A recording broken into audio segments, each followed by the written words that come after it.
Good morning, everyone. This session is being presented by the National Low Income Housing Coalition, and I would like to give a warm welcome to Courtney Cooperman. And Courtney, take it away. Thank you so much. Good morning, everyone. My name is Courtney Cooperman. I use she, her pronouns, and I'm a housing advocacy organizer at the National Low Income Housing Coalition, or NLIHC. Our mission is to achieve racially and socially equitable public policy that ensures renters with the lowest incomes have quality, accessible, affordable homes in communities of their choice. We produce research that quantifies the need for affordable homes and the impact of the housing crisis on the lowest income communities. We educate the public and policymakers about our findings, and we mobilize our nationwide network to advocate on federal affordable housing issues. I'm filling in for my colleague Brooke Shipperite, who was supposed to be there with you in person, but is unfortunately out sick this week.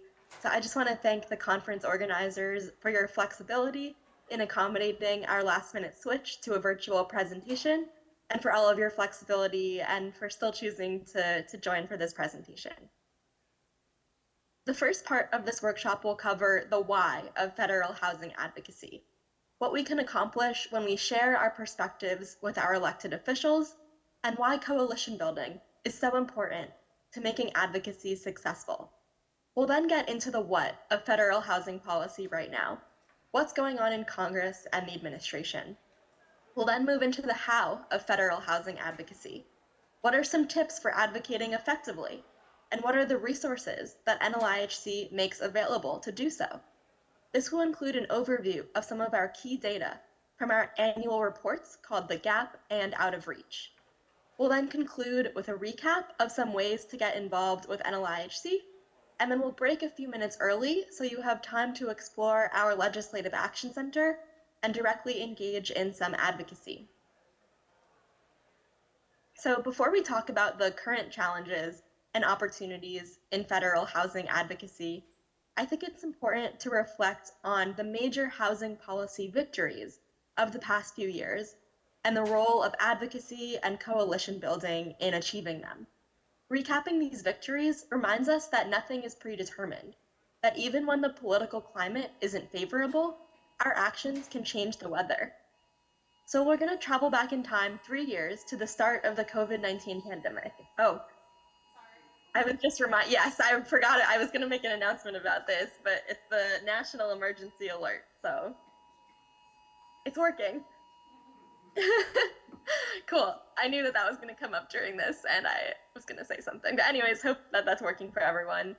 Speaking of emergencies, we're going to travel back in time 3 years to the start of the COVID-19 pandemic, a time that we would probably rather never think about again. When it became clear that the public health emergency would grind life as we knew it to a halt, we knew that the lowest income people would be most deeply affected. In the worst case scenario, renters could have collectively owed $100 billion in back rent, putting them at risk of eviction and homelessness in the absence of government action. This was especially important in light of the public health emergency, as research showed that jurisdictions that ended their local eviction moratoria in 2020 saw higher COVID transmission rates than they otherwise would have. Congress passed 3 major recovery bills: the CARES Act, the Consolidated Appropriations Act of 2021, and the American Rescue Plan Act. All of these bills contained unprecedented resources to support the lowest income renters and people experiencing homelessness. Perhaps most notably, Congress allocated $46 billion to establish a first ever federally funded emergency rental assistance program, which helped us stave off that eviction tsunami that we were concerned about.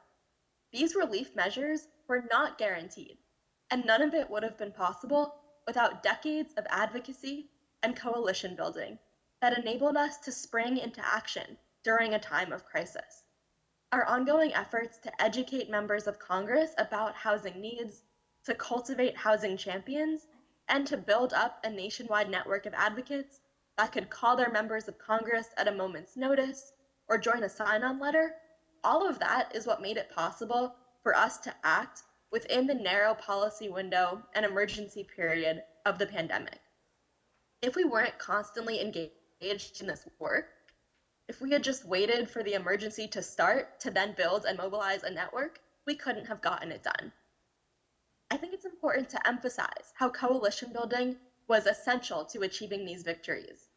In the pre-vaccine early era of COVID, I was actually working for a different organization that was a multi-issue economic and racial and social justice organization, and all of our coalition partners had different priority asks for Congress: a boost in SNAP, unemployment insurance, paid leave, emergency rental assistance, and many more. But none of these organizations saw themselves as competing with each other for limited federal resources. They all had pre-existing relationships and were able to quickly coordinate a set of asks on behalf of the entire anti-poverty advocacy community. Regular meetings, email lists, co-branded fact sheets, joint meetings with members of Congress, and social media campaigns all made it possible for these organizations to elevate a collective message rooted in the recognition that we all share a vision for economic, social, and racial justice, and all of our specific issue-based policy priorities are mutually reinforcing. Organizations could also join each other's sign-on letters and amplify their asks for each other's networks.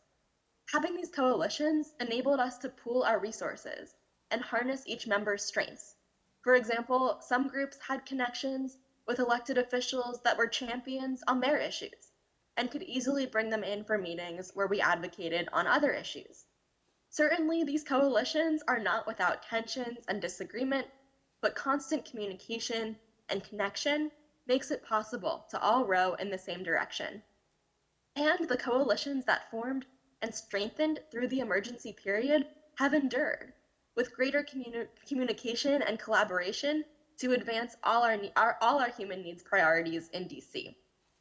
Now I'm actually going to take a second and open it to all of you if there's the chance to get audience input, if that's not too logistically difficult.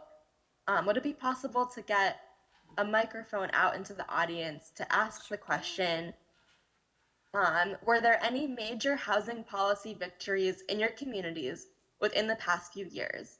And was there a significant advocacy effort to make this possible? And if so, what coalitions were involved? So we probably have time to take 2 or so answers on this. Anybody have any suggestions, comments?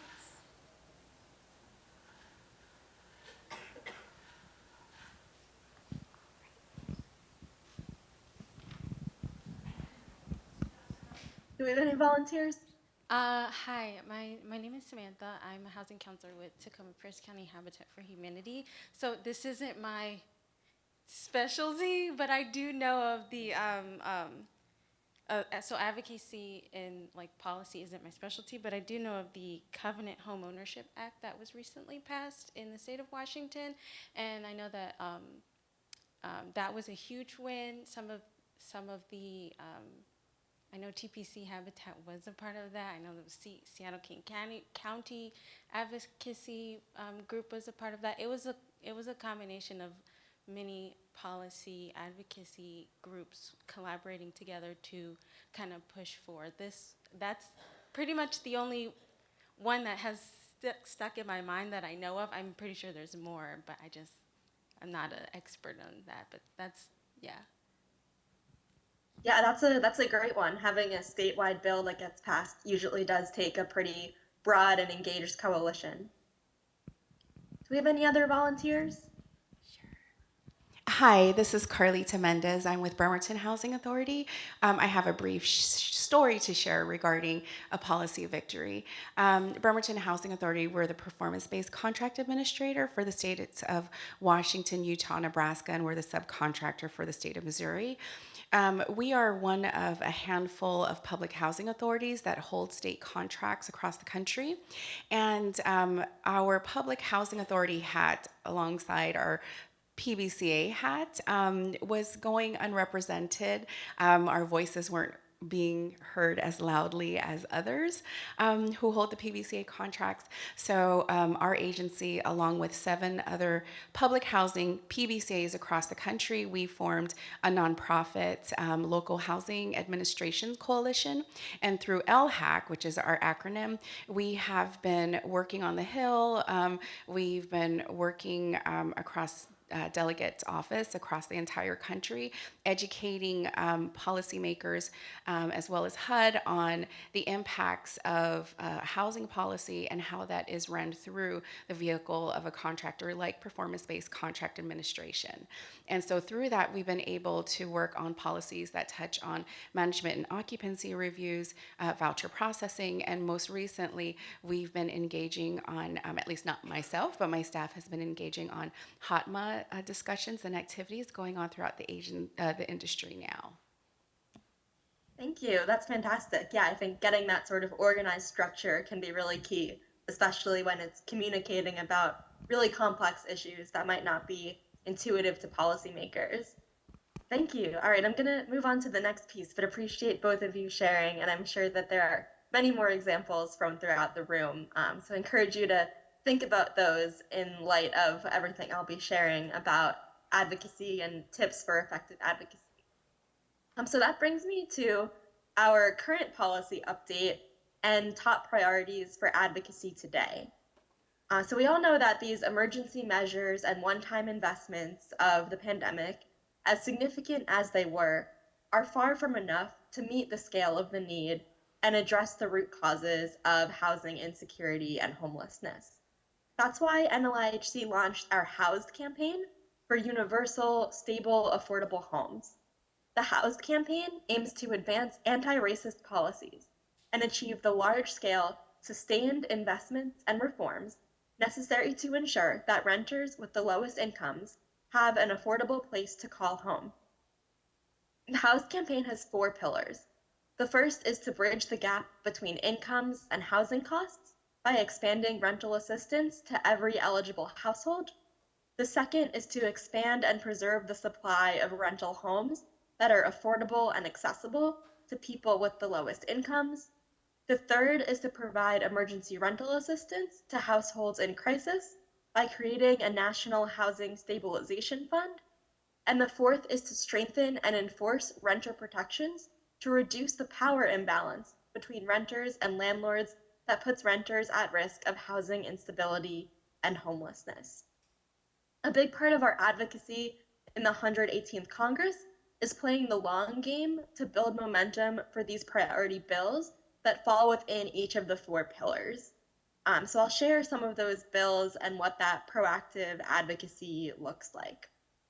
The first pillar of the Housed campaign is really critical because currently only 1 in 4 households eligible for federal rental assistance actually receives it. Our top priority bill to expand rental assistance, the Family Stability and Opportunity Vouchers Act, would mark a significant expansion of vouchers and pave the way towards universal rental assistance. This is a bipartisan bill co-sponsored by Senator Chris Van Hollen of Maryland and Senator Todd Young of Indiana in the Senate, and Representatives Joe Neguse of Colorado and Brian Fitzpatrick of Pennsylvania in the House. And this bill would create 250,000 new housing choice vouchers for families with children aged 6 and under. And it would pair these vouchers with mobility services to enable families to move to high opportunity communities. Our policy priorities that fall within the second pillar include legislation that would address the capital needs backlog in public housing and invest substantially in the National Housing Trust Fund. When we talk about our data, we'll emphasize that our data shows that renters with the lowest incomes face the greatest shortage of affordable homes. So we really focus on targeting limited federal resources for housing supply to renters with the greatest needs. There's another priority bill that could move within this congressional session. Senator Cantwell is one of the leads on this bill, and that bill is called the Affordable Housing Credit Improvement Act, which would make significant improvements to the Low-Income Housing Tax Credit, or LIHTC program, including additional incentives for developers to build homes affordable to extremely low income renters, as well as underserved rural and tribal communities. We hope to see this bill included in any end-of-year tax package, which is something that Congress does once in a while to kind of extend expiring tax credits, and this would be a really great fit. So we're advocating for any sort of vehicle related to tax that's getting momentum in Congress to include the provisions of this bill. Our priority bill that falls within the third pillar is the Bipartisan Eviction Crisis Act, known as the Stable Families Act in the House. The bill has not yet been reintroduced in the 118th Congress, but it had bipartisan support in the last congressional session. This bill would create a permanent emergency stabilization fund, incorporating lessons learned from pandemic emergency rental assistance programs. It would be funded at $3 billion annually, and renters could access temporary assistance to stabilize them and prevent eviction when they face unexpected emergency expenses that cause them to fall behind on rent. House Financial Services Committee Ranking Member Maxine Waters recently introduced two bills that reflect our highest ambitions on 3 of the 4 housed campaign pillars, the Ending Homelessness Act and the Housing Crisis Response Act. There's more provisions in these bills than I have time to go through, but one of the highlights is that it would make the Housing Choice Voucher Program a federal entitlement phased in over 8 years, so every person who qualifies for a voucher could receive one. In terms of the fourth pillar, the strengthening rental protections, the Fair Housing Improvement Act is a bill that would enact a federal ban on source of income discrimination, which allows landlords to discriminate against voucher holders and would ban discrimination on the basis of military or veteran status. There are, of course, a handful of states and cities, including Washington, that have enacted their own bans on source of income discrimination, but having a federal ban is still helpful because there's additional resources that can go into enforcement, and of course it benefits the many, many voucher holders who do not live in a place where they have a state or local ban. So our strategy in this Congress is a combination of proactive advocacy for these forward-looking policy priorities, even if they face an uphill battle to passage in a divided Congress. There's also an element of rapid response and defense to prevent cuts to the programs that we care about. So right now, I'm sure you're aware that the House and the Senate are in the midst of some drama over the annual appropriations process, which sets the federal budget. 2023 started off with an alarming threat to funding for HUD programs, as congressional Republicans were demanding really steep spending cuts in exchange for raising the federal debt ceiling. Those demands resulted in the passage of the Fiscal Responsibility Act, which caps top-line fiscal year 2024 spending at fiscal year 2023 levels. Flat funding acts as a cut for housing programs, since the rising cost of rent means that programs require a funding increase just to maintain the number of people served. But the Fiscal Responsibility Act demonstrated to some degree the potential of advocacy to achieve harm reduction. House Republicans had previously floated unprecedented spending cuts, even more severe, that would have caused tens of thousands of people to lose housing assistance. Because of persistent advocacy, we were able to prevent Congress from imposing the most stringent cuts that had been under discussion, at least within that compromise agreement. This advocacy was only effective because it took place in coalitions.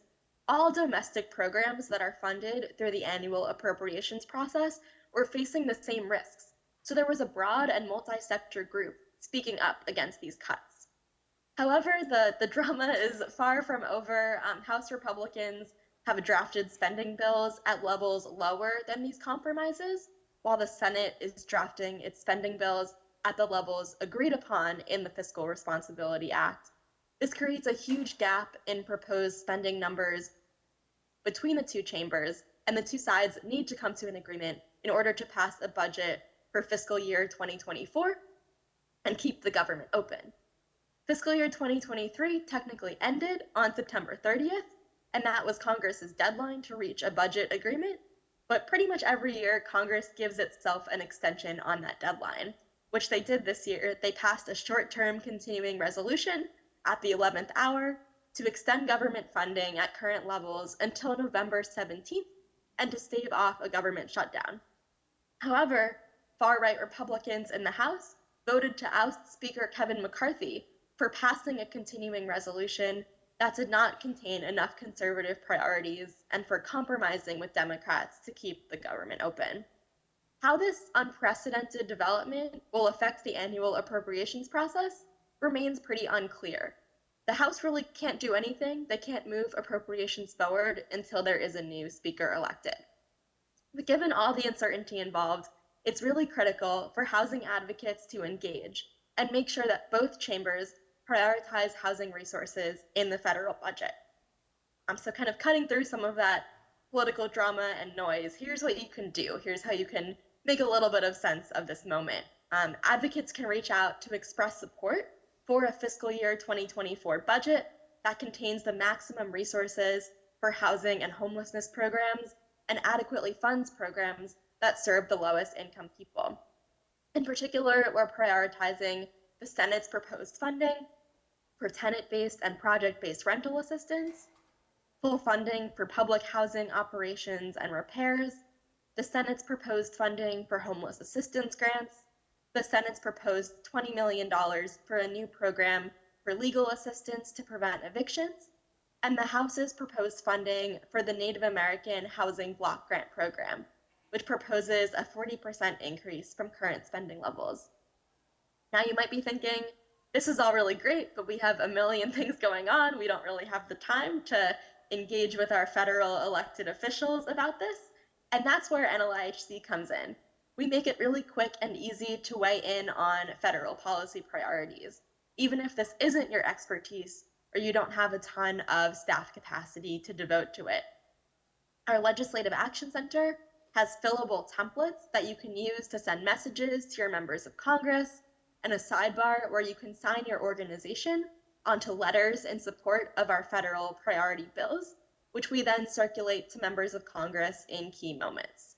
And you can find this at nlihc.org/take-action.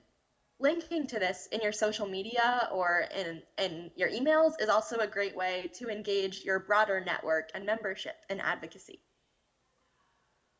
So sending messages directly to members of Congress and circulating sign-on letters are just two examples of advocacy activities. I'm now going to go through a menu of advocacy activities beyond these and share some tips for doing them effectively. First, I'm going to drink some water.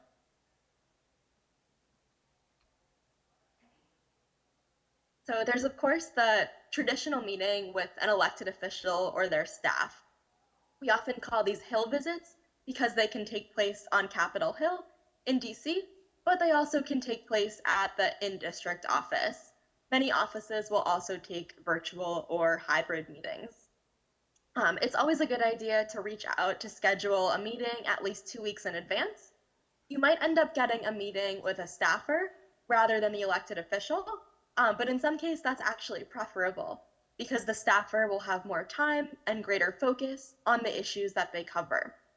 You'll want to research the member and the staffer before the meeting so that you can express interest in what they're doing and show that this is a two-way street. If you're meeting with a coalition of groups or several people presenting on different issues, it's a good idea to set an agenda so you come in organized, and you'll want that agenda to include 4 key components. First is an introduction, the second is stories and data, the third is a connection to the issues that the member cares about, and the fourth is a clear ask. So first, you'll always want to introduce yourself and your organization, if you're representing one, and clarify that you are a constituent or that your service area includes constituents. Your effectiveness in advocacy is really based on that geography because legislators are concerned about their constituents' experiences and priorities. Their constituents are their voters. Second, you'll want to provide data and share experiences that speak to the issues you're talking about. The next part of the workshop will be a deeper dive into NLIHC data that you can use to support your advocacy. Third, connect your work to the elected official as much as possible. For example, if you know that they are interested in better outcomes for children or healthcare or economic development, this will create a connection that can then lead to a stronger relationship. And our website, actually, we have a campaign called Opportunity Starts at Home, which I'll talk about in a few minutes.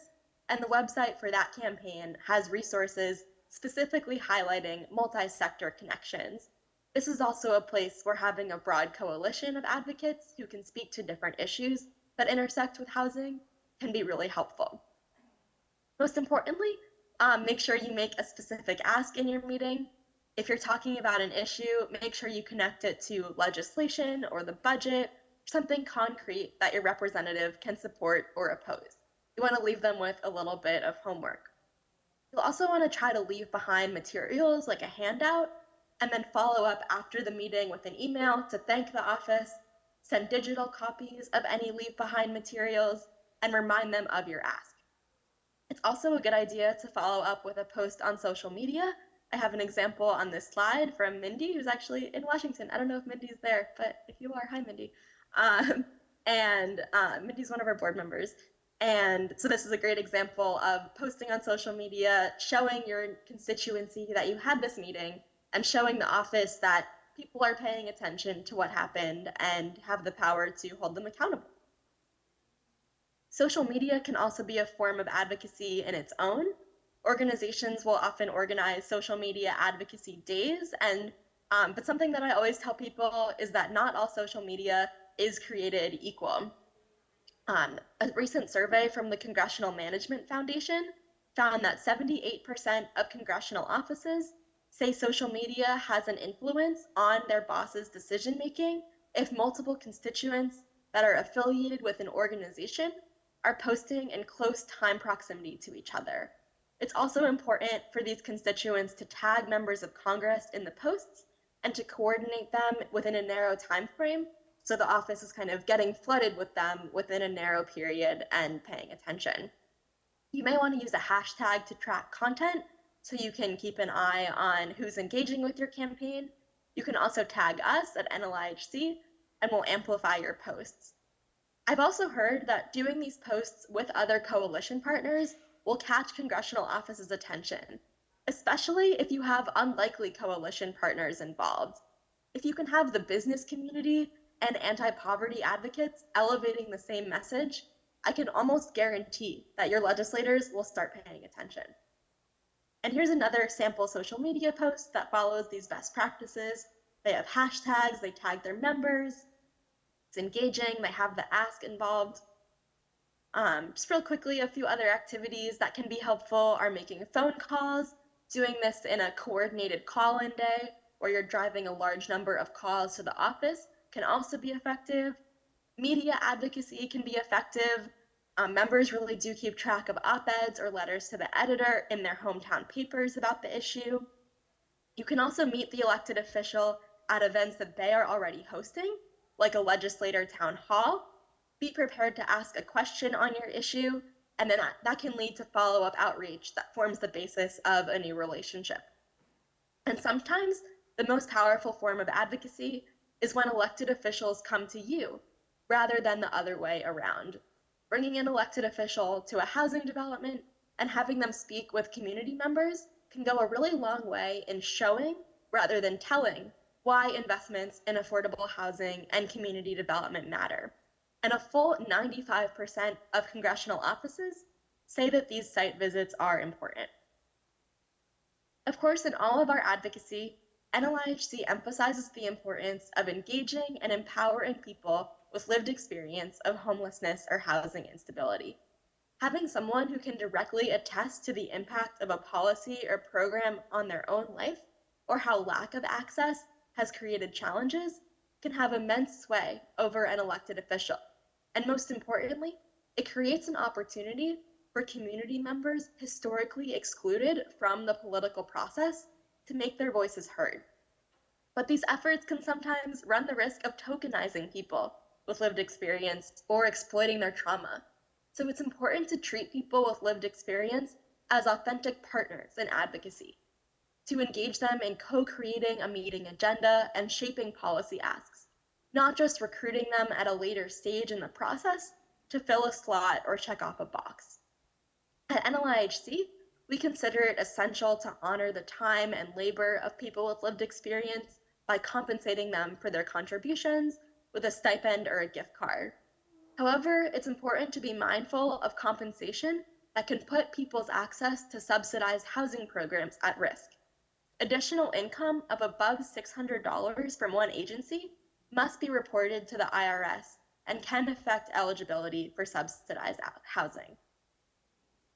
One of the ways that people with lived expertise and people who work in direct services can make a powerful impact on advocacy is through telling their stories. As I mentioned before, data and storytelling are the two key pieces of an advocacy meeting. Elected officials care about the numbers, and I promise in just 2 minutes we'll do a deep dive into those numbers, but what really sticks are the personal stories about the impacts of the affordable housing crisis and how a particular policy solution would affect their constituents' lives. There are a lot of really great resources on storytelling from the Housing Narrative Lab, so I would definitely recommend checking that out if you want more training on this particular skill. And as I've emphasized, all of these forms of advocacy are even more effective when you bring in a broad coalition of advocates, both within and beyond the housing sector. At NLIHC, we have the Opportunity Starts at Home campaign, our multi-sector affordable housing campaign that brings together advocates from the environmental sector, health, nutrition, child welfare, faith communities, and many more to advocate for long-term housing policy solutions.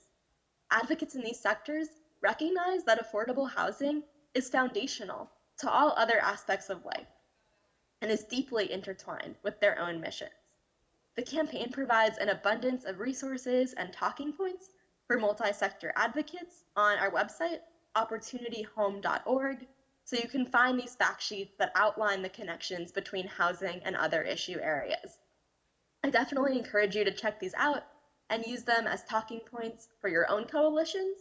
You can even use them as a starting point for recruiting multi-sector partners to join your housing advocacy campaigns.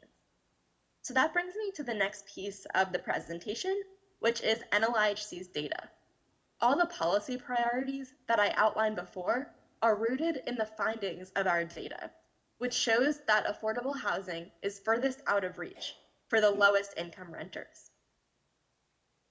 One of our annual research reports, called the GAP, finds that the US has a shortage of 7.3 million rental homes, affordable and available to extremely low-income renters, which are those making at or below 30% of area median income. There is no state or major metropolitan area where there is enough affordable and available housing for the lowest income households. Nationally, there are only 33 affordable and available rental homes for every 100 extremely low-income renter households. 73% of the nation's 11 million extremely low-income renter households are severely cost-burdened, meaning they spend more than half their incomes on rent and utilities. In Washington, there are only 28 affordable and available homes for every 100 extremely low-income renter households. 86% of extremely low-income renters are cost-burdened, and 75% are severely cost-burdened.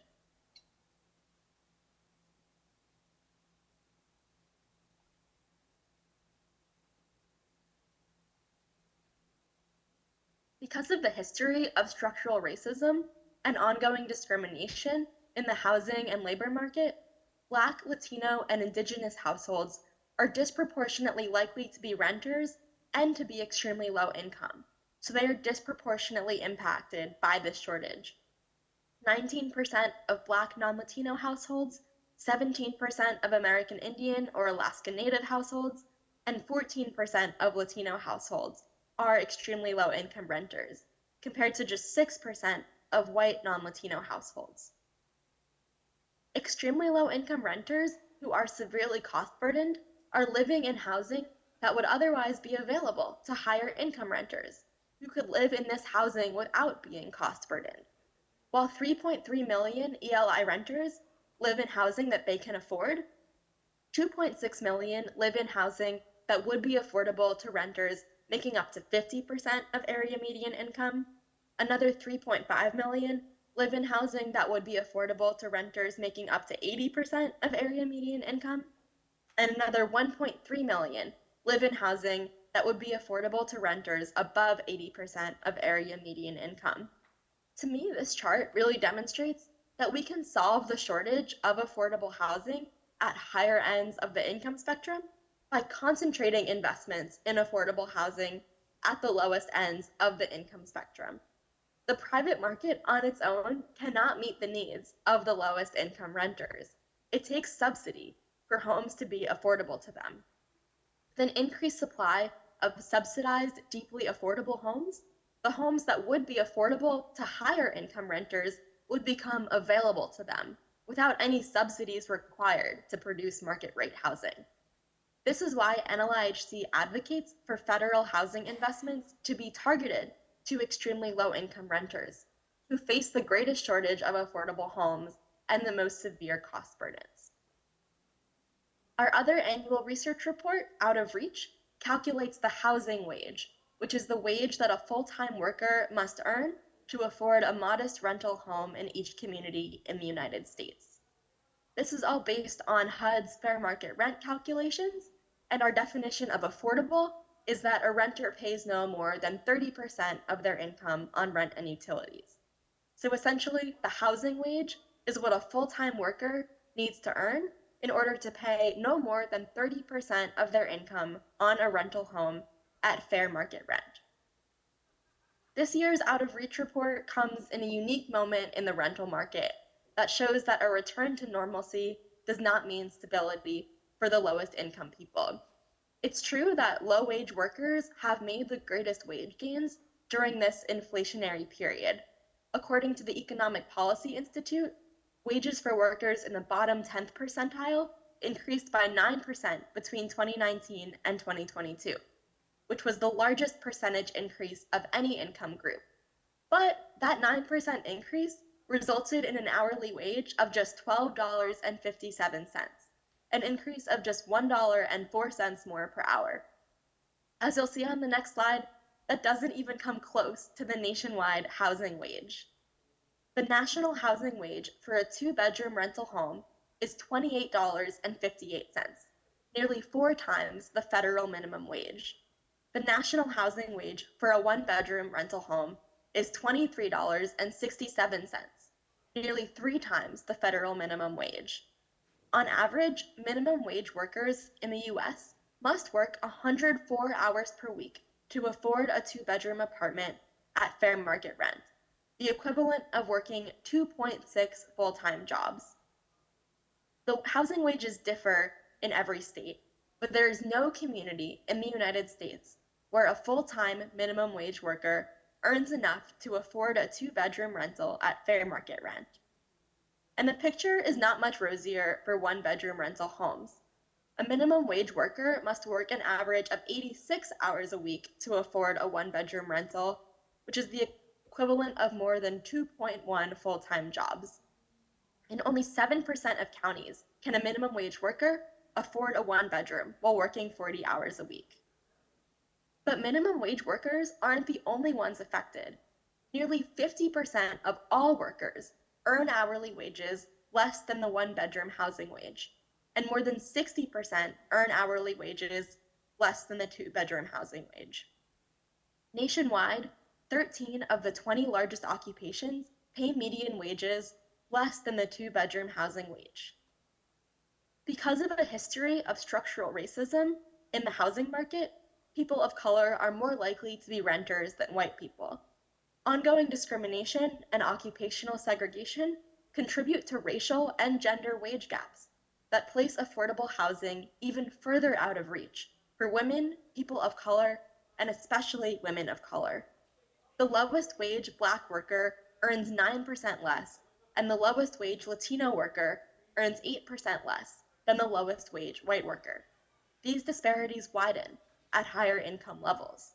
Because of these disparities, a white worker at the 50th percentile earns more than the nationwide one-bedroom housing wage, and a white worker at the 60th percentile earns more than the nationwide two-bedroom housing wage. Meanwhile, it is not until the 70th percentile of the wage distribution for their respective racial groups that Black or Latino workers earn more than the one-bedroom housing wage. These disparities are even greater for Black and Latino women, whose median wages are less than those of white women and less than those of Black and Latino men. This leaves women of color more likely to be cost-burdened and places them at greater risk of eviction. Of course, the public and policymakers always want to know the housing wage in their own communities. For Washington as a whole, the two-bedroom housing wage is $36.33. The one-bedroom housing wage is $30.33. A full-time worker earning the minimum wage of $15.74 would need to work 92 hours a week to afford a modest two-bedroom rental home, or 77 hours a week to afford a modest one-bedroom. That's the equivalent of 2.3 full-time minimum wage jobs for a two-bedroom, or 1.9 for a one-bedroom. But again, this issue does not just affect minimum wage earners. The wages for 24 of Washington's 30 largest occupations fall below the two-bedroom housing wage. Now, I know all this data can be very overwhelming, so we make it digestible and present it in a relevant way with our state housing profiles and congressional district profiles. We do this so that you can harness this data for advocacy. Elected officials care about how policies affect their state or district because these are the people with the power to vote them into or out of office. So when they see data, they want to see it broken down to the local level. This is a great resource that you can use as a leave behind to give to a congressional office, so they're more likely to remember your meeting. And you can find this online at nlihc.org/housing-needs-by-state. So that brings me to the last few minutes of the presentation. Before we wrap up, I just want to flag a few opportunities to stay involved with NLIHC. I definitely recommend joining our webinars and working group calls. We have topics including federal policy updates, disaster housing recovery, and our biweekly Tenant Talk Live meetings geared towards resident leaders. You can sign up at nlihc.org/working-group calls. I also recommend signing up for our weekly newsletter, Memo to Members and Partners. This has the latest policy updates, spotlights from around the country, summaries of housing policy research, information about upcoming NLIHC events. Definitely recommend signing up there. And if you sign up, you'll be the first to hear about our annual Policy Forum and Capitol Hill Day that takes place in DC in mid-March. Finally, NLIHC is a membership organization. We have over 1,000 dues-paying organizational and individual members. If you're interested in being an official part of our network and strengthening our movement, you can join at nlihc.org/membership.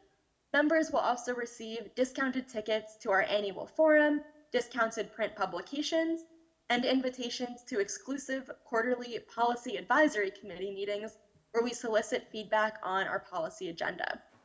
We also have a big comprehensive encyclopedia of housing policy and programs called the Advocacy Guide, and new members can receive complimentary copies upon request.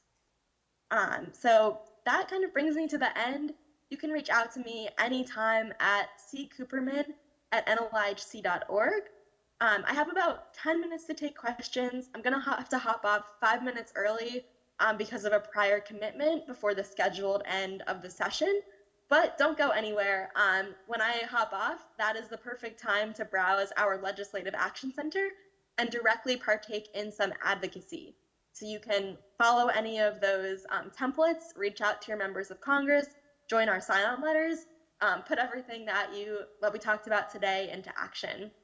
I'm also, again, always happy to do one-on-one meetings or do presentations like this for other groups. So please feel free to reach out to me if you want to chat more. Thank you again for being here and for accommodating me in a virtual format. So I have about 10 minutes to take a few questions. And we'd like to thank you, Courtney, for being here. Anybody have questions?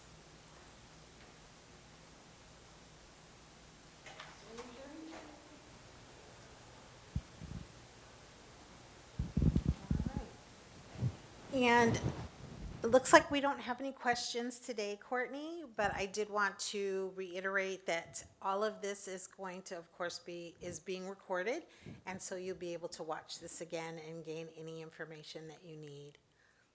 And thank you, everyone. Thank you. I will leave this up here for a minute. Great moment to take action.